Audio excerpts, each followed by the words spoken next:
Hello student, myself Rajneesh. We are discussing about the induction motors. In this lecture, we are talking about torque developed by an induction motors. तो आज के जो lecture में हम लोग ना torque develop by the induction Motors में देखेंगे। हम लोग ने पावर्स देख लिया, अब हम लोग टॉर्क की बात करते हैं कि आखिर इंडक्शन मोटर में टॉर्क कैसे काम करता है। तो देखो स्टेटमेंट वाइज ही चलते हैं। तो we have already seen in the electrical power three phase induction motor that convert into the mechanical power. हम लोग सिंपल बात जान चुके हैं कि जो भी मोटर होता है that's the electrical power is supply power and the mechanical power is the output power. It is the input power, mechanical power is the output power. The electrical power is input and the mechanical power is the output power. मेरे पास अगर हमने एक phase का जो निकाला था mechanical power develop, जो कि मैकेनिकल पावर डेवलप जो मैंने फाइंड आउट किया था, अगर मैकेनिकल पावर डेवलप को देख लें तो ये अपने पास क्या था, रेजिस्टेंस था, ये पास रोटर का रिएक्टेंस था, और ये अपने पास मैकेनिकल का ना मैकेनिकल पावर डेवलप था। रोटर्स के मैकेनिकल पावर डेवलप यहीं से हम लोग निकालते हैं। मैकेनिकल पावर रिएक्टेंस बोलो, इसको रेसिस्टेंस बोलो, तो ये तुम्हारे पास R2 one minus S divided by S था, ठीक ना। यहीं से हम लोग मैकेनिकल पावर डेवलप निकालते हैं। तो अपने पास जो आउटपुट पावर निकाल रहे थे I2 इंटू R2/1 - S निकाल रहे थे। लेकिन हम क्या करते हैं, जब थ्री फेज की बात होती है तो मल्टीपल ऑफ थ्री कर लेते हैं। और पावर हम जानते हैं कि ओमेगा इंटू टी होता है। जब भी हमारे पास क्या होता है ना, यहाँ पे एंगुलर मोशन होता है, जो अपने पास जो साफ्ट घूमेगा वो क्या होता है, आउटपुट पावर होगा। और आउटपुट पावर में हमारा साफ्ट क्या होगा, एक सिलेंडर है जो कि क्या करेगा, एक एंगुलर मोशन करेगा। यहाँ पे लिनियर मोशन होता नहीं था, हम इसीलिए यहाँ पे angular speed of the rotor in the radian per second की बात करते हैं। टॉर्क हमारे पास टी जो होता है, टॉर्क होता है। टॉर्क जब निकालोगे तब पावर बाई ओमेगा करोगे, T is equal to output power by omega, तब पावर जो होगा वो तुम्हारे पास बाई ओमेगा करोगे तो ये टॉर्क का जो फॉर्मूला आ जाता है। ये तुम्हारे पास टॉर्क अगर बात करते हैं तो न्यूटन मीटर आता है, जो कि हम लोग बोलते हैं कि फोर्स इंटू डिस्प्लेसमेंट होता है। टॉर्क जब भी एक्ट होता है तो टॉर्क ये ना, टॉर्क का जो होता है, टॉर्क क्या होता है, जब फोर्स इंटू डिस्प्लेसमेंट होता है कि कितना फोर्स एक्ट हो रहा है और उसमें कितना डिस्प्लेसमेंट आ रहा है। तो फोर्स का यूनिट न्यूटन होता है और डिस्प्लेसमेंट का यूनिट मीटर हो जाता है। तो that is the torque is Newton पर मीटर। और ये तो एंगुलर मोशन होता है, तो सिंपल रेडियन पर सेकंड की बात करते हैं, ठीक है।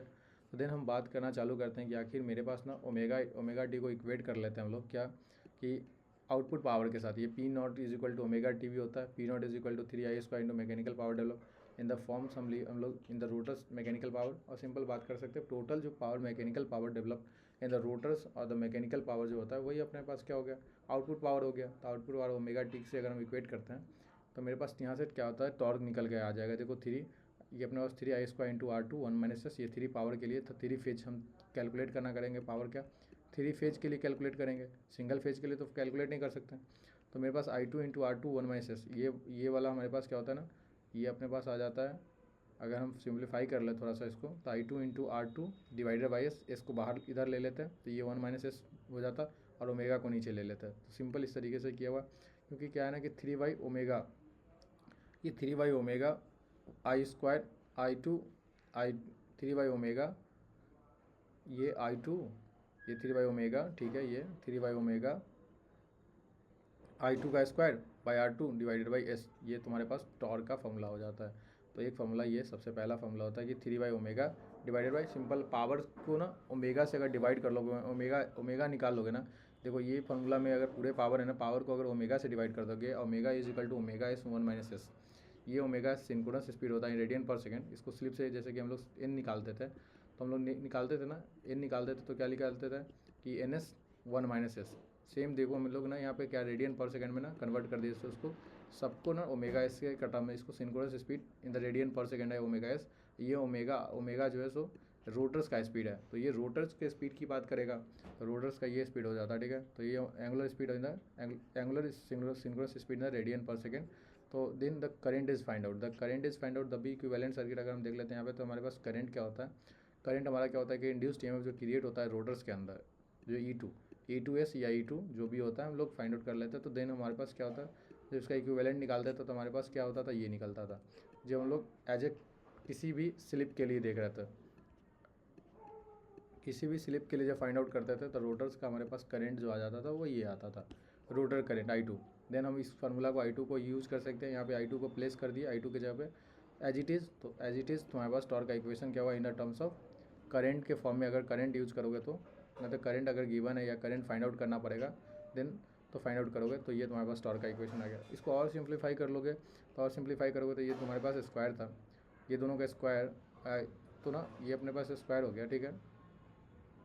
और ऊपर में भी हम क्या करते हैं, इसको स्क्वायर करेंगे तो ये मेरे पास रूट्स कैंसिल आउट हो जाता और ऊपर वाले में स्क्वायर आ जाता। ई एस का स्क्वायर प्लस आर टू हो जाता, ठीक है। एक स्लिप कैंसिल आउट हो रहा है, ये स्लिप से ये स्लिप कैंसिल आउट हो जाता, तो ये तुम्हारे पास E2 into R two divided by S. अगर इससे इससे कैंसिल आउट कर दे तो मेरे पास ये भी एक इक्विवेलेंट सर्किट हो जाता, ठीक है। अगर कंडीशन देखते हैं for the maximum torque and the equation for the maximum torque, तो कंडीशन अगर तुम्हारे पास क्या है कि full load torque is develop by the induction motor, तो अपने पास सबसे पहले इक्वेशन ये आ गया, ये अपने पास इंडक्शन मोटर का आ गया पूरा कंप्लीट। ये वाला फॉर्मूला हम यूज किए, S into E two S by R two omega S R two का स्क्वायर प्लस एक्स। स्लिप को हम लोग क्या करते हैं ना, जो स्लिप को ना आर टू बाई एस के टर्म में नहीं लेते हैं, हम स्लिप को क्या लेते हैं कि जो स्लिप जो है ना रिएक्टेंस और इंड्यूस्ड ईएमएफ के साथ मल्टीपल होता है, वह वाला हम फॉर्मूला यूज़ कर रहे हैं, ठीक है ना। तो ये फॉर्मूला यूज़ कर सकते हैं, या इसको डिवाइड कर ले स्लिप से तो ये वाला सिंपल फॉर्मूला आ जाता है, ठीक ना। तो टॉर्क क्या हो रहा है, torque is directly proportional to slip resistance, secondary का resistance, rotor resistance slip square, और ये अपने पास स्लिप के साथ और ये अपने पास रिएक्टेंस के साथ। तो ये अपने पास क्या हो रहा है, प्रोपोर्शनलिटी हो रहा है, ठीक ना। तो हम देख लेंगे ये तो अपने पास कांस्टेंट हो जाता है, क्योंकि अगर मशीन दे रखा था इंड्यूस्ड ईएमएफ तुम्हारे पास ई वाई ओमेगा एस जो ये, तो तुम्हारे पास क्या हो जाएगा, कांस्टेंट हो जाएगा। तो torque develop will be the maximum at the particular value of slip. तो the slip is variable quantity, therefore we obtain the condition for the maximum torque ever expression the torque is differentiate with the respect of slip.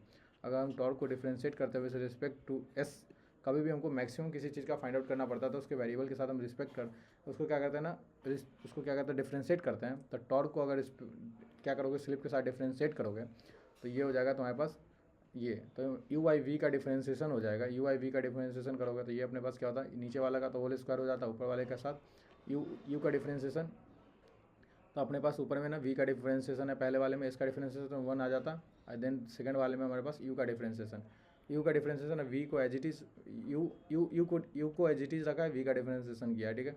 We के differentiation में are का terms था तो ये zero हो जाता, ये अपने पास एस का एक टर्म था, तो ये फाइंड आउट करते तो मेरे पास 2x एस स्क्वायर था, तो एस स्क्वायर को करते तो 2s आ जाता, तो 2x इंटू, तो ये अपने पास डिफरेंशिएशन था सिंपल। पहले ये क्या है, एज इट इज़ रख दिया क्योंकि ये वी को रखा है और यू का डिफरेंशिएशन किया है। यू का डिफरेंशिएशन किया तो एस का डिफरेंशिएशन 1 होता, तो 1 R2 मल्टीपल आ जाता। यहाँ पे एस इंटू R2 रख दिया, ये अपने पास वी एज इट इज़ रख दिया, यू रख दिया ना, यू एज इट इज़ रख दिया और वी का डिफरेंशिएशन किया। तो वी का डिफरेंशिएशन मैंने बताया कि ये R2 वाला टर्म्स हमारे एस के साथ नहीं था, तो ये जीरो हो जाता, ये एस के टर्म्स के साथ था, तो इसका डिफरेंशिएशन करता, तो इसका स्क्वायर डिफरेंशिएशन करता था 2s, टू पावर -1, तो ये 2s हो जाता, 2x का स्क्वायर हो जाता, ये तुम्हारे पास। देन इसको इक्वेट करते जीरो से तो जीरो हो जाता, देन इसको सिंप्लीफाई करते तो ये अपने पास होता, फिर देन इसको सिंप्लीफाई करते तो ये दोनों ये वाला ऊपर वाला इक्वेशन हो जाता। तो देन सॉल्व करते तो R2 इज इक्वल टू, हम अगर क्या, और ये तुम्हारे पास हो जाता क्या, R2 is equal to x into x2s, ये अपने पास इक्वेशन हो जाता R2 इंटू R2 का ना हम लोग अगर निकालते तो अपने पास R2 का वैल्यू आ जाता R2 square is equal to, पूरे को सिंप्लीफाई करोगे ना तो ये आ जाएगा s इंटू x2s, और R2 इज इक्वल टू, जब इसको ये दोनों पावर कट जाते हैं तो R2 is equal to S into R2 is equal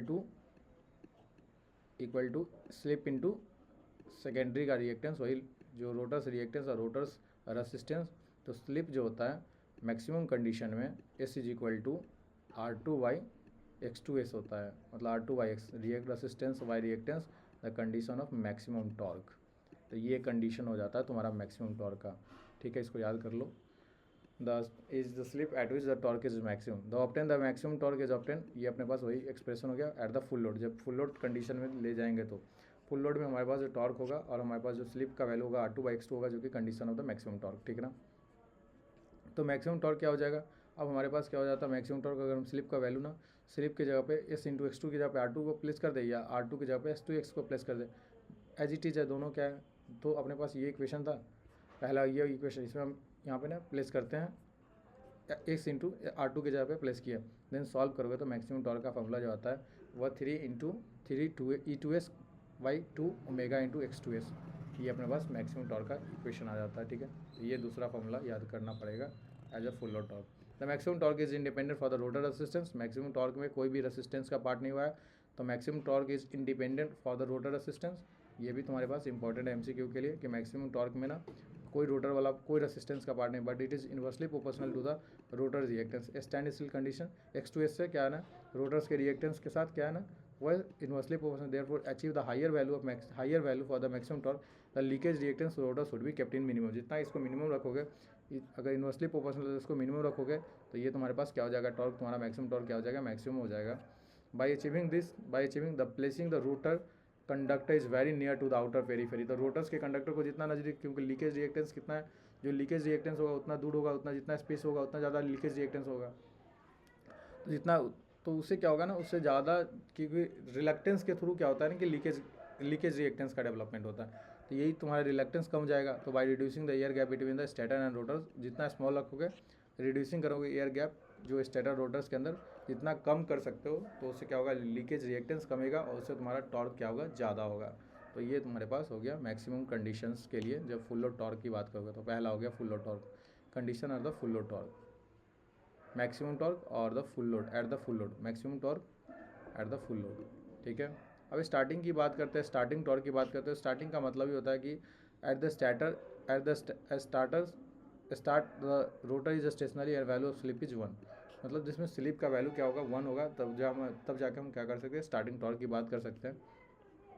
तो मेरे पास क्या होगा, rotor obtains for the starting torque the substituting the value of S = 1 the expression of full load torque. The full load torque find out करोगे, 1 minute.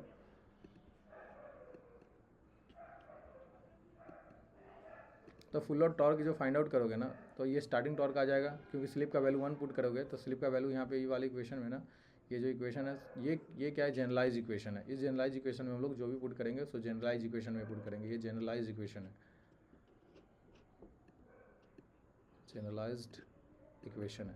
ठीक है, S लिखो या ई लिखो, Z लिखो, जनरलाइज इक्वेशन। ठीक है, इसमें अगर स्लिप का वैल्यू तुम 1 पुट करोगे तो ये तुम्हारे पास स्टार्टिंग टॉर्क का इक्वेशन आता है। तो sometime the maximum torque is required to start in this condition the maximum torque is substitute the value of S R2 = X2S। तो X2S ये तुम्हारे पास since starting S = 1 at the start the torque the maximum torque to obtain the maximum torque.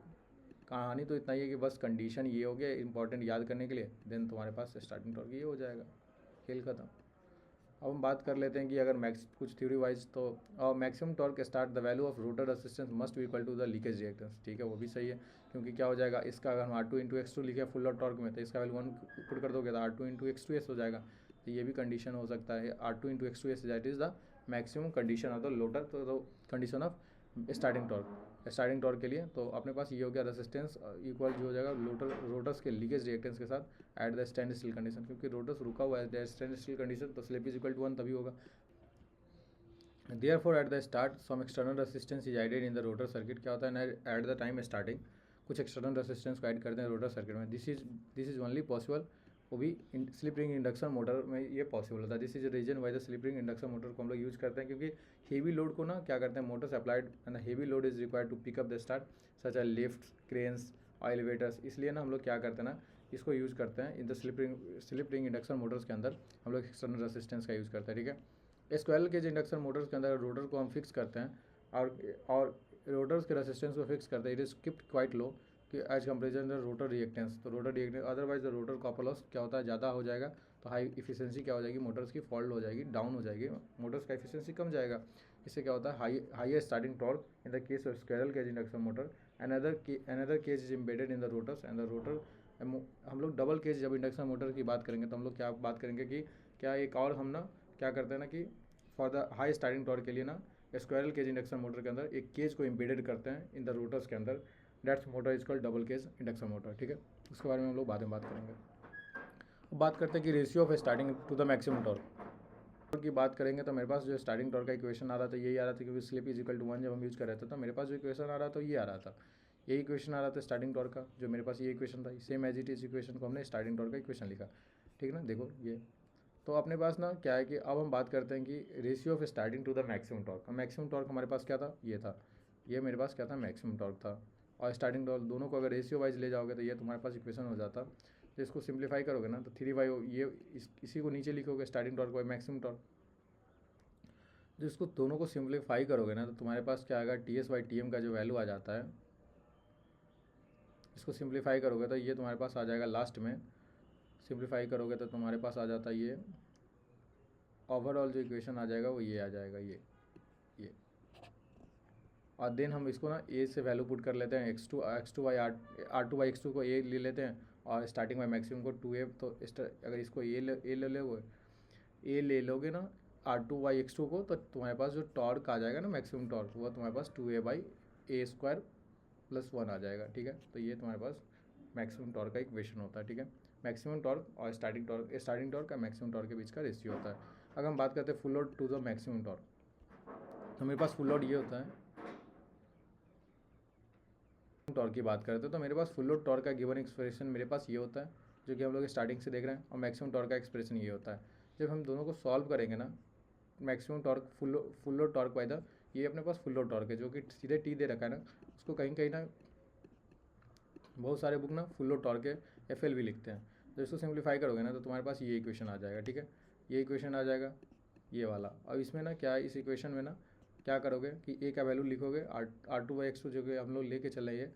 तो जब torque निकालोगे तो क्या हो जाएगा, 2 स्लिप SA/a² + s²। एस तुम्हारा स्लिप हो जाएगा, ए का वैल्यू तुम्हारे पास R2/x2 का वैल्यू दिया है।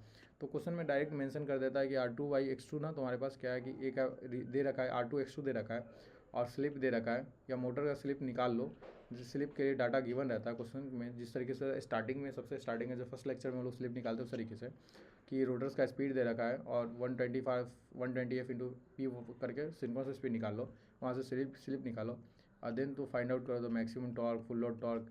तो ये चीज़ें ना दे रखा रहता है। अब हम बात कर लेते हैं तो मेरे पास ये हो जाता है ratio of full load torque to the maximum torque और ratio of starting torque by the maximum torque. ठीक है, अब सप्लाई के वोल्टेज को टॉर्क पे क्या इफेक्ट पड़ता है, हम सप्लाई वोल्टेज के ना इफेक्ट को देखते हैं टॉर्क पे, कि effect of change in supply voltage. अगर हम सप्लाई वोल्टेज को चेंज करते हैं तो टॉर्क पे हमारा क्या इफेक्ट पड़ता है।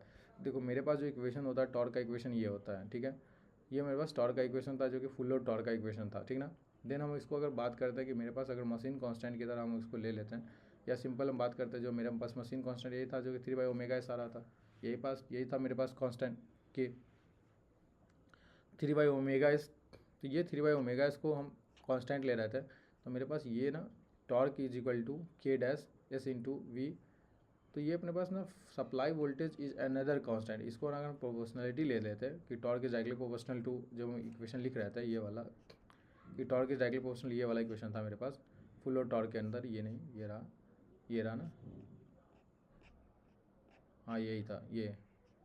तो ये मेरे पास इक्वेशन था। इसी इक्वेशन में अगर हम कांस्टेंट ले लेते हैं, प्रोपोर्शनलिटी कांस्टेंट ले लेते हैं, तो K' ले लेते हैं, ये अपने पास प्रोपोर्शनलिटी कांस्टेंट को हटा लेते तो K' आ जाता। तो S/R/V², क्योंकि क्या होता है सेकेंडरी का जो इंड्यूस्ड EMF होता है वो फ्लक्स के चेंजिंग से आता है, और ये फ्लक्स किससे बनता है, वोल्टेज से बनता है, सप्लाई वोल्टेज से। तो ये डायरेक्टली प्रोपोर्शनल होता है, तो उसको V² से रिप्लेस कर दिए। तो मेरे पास जो अब at the full load the slip is very low, therefore the S² into 2x, ये वाला पूरा data is so small it's can be neglected. हम इसको निगलेक्ट कर सकते हैं as comparison to the R2 के कंपेरिजन में। इससे ये इसके कंपेरिजन में अगर हम ले लेते हैं तो ये क्या है, अगर इस बहुत ज़्यादा वैल्यू है तो हम इस वैल्यू को नेगलेक्ट कर सकते थे। तो देन मेरे पास जो टॉर्क का इक्वेशन आता वो ये आ जाता। ठीक है, ये मेरे पास टॉर्क का इक्वेशन आ जाता K'(R2SV) और ये तुम्हारे पास K' और ये K" हमने यूज़ किया K'/R2 को कांस्टेंट करने के लिए, ये मेरे पास तो S/V²। तो मेरे पास जो रिलेशन आ जाता है torque is directly proportional to the slip into V²। मतलब क्या है कि टॉर्क का ना क्या होता है कि रिलेशन जो होता है सप्लाई वोल्टेज के साथ प्रोपोर्शनलिटी होता है, और भी डायरेक्टली प्रोपोर्शनल का स्क्वायर होता है। तो वैन द सप्लाई वोल्टेज को जब चेंज करोगे तो टॉर्क में काफ़ी चेंज होगा। Change in torque develop by the motor under the running condition. तो with decrease in supply voltage torque भी डिक्रीज करेगा।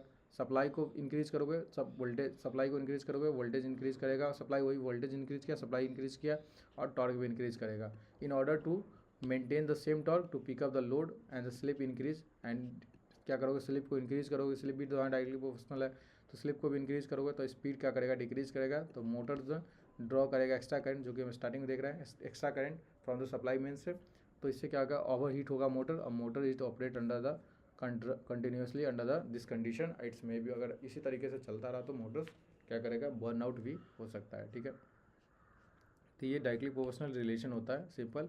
अगर हम याद कर ले तो मेरे पास एक ही चीज़ याद करने की बात है कि हमारे पास ना टॉर्क का स्लिप के साथ और वोल्टेज के साथ डायरेक्टली रिलेशन होता है, क्योंकि हमारे पास जो वोल्टेज के ही इंड्यूस्ड ईएमएफ होता है, वोल्टेज के फ्लक्स से ही क्या होता है ना, वोल्टेज के फ्लक्स से ही इंड्यूस्ड ईएमएफ क्रिएट होता है रोटर्स के अंदर। वोल्टेज के फ्लक्स से ही जो सप्लाई वोल्टेज है उसी के जो कंडक्टर में, स्टेटर के कंडक्टर में जो फ्लक्स बनता है उसी से क्या होता है, उस फ्लक्स के चेंजिंग से क्या होता है कि रोटर्स के अंदर ना करंट प्रोड्यूस होता है, जो कि इंड्यूस्ड ईएमएफ क्रिएट होता है, ठीक ना।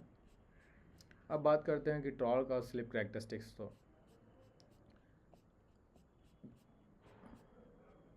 तो हम ना एक और लेक्चर में, नेक्स्ट लेक्चर में हम लोग कवर कर लेंगे टॉर्क और स्लिप कैरेक्टरिस्टिक्स और torque, speed curve and the operating regions.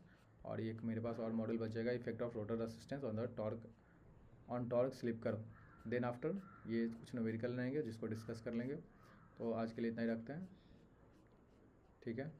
तो thanks for watching, please like videos and subscribe YouTube channels. Thank you.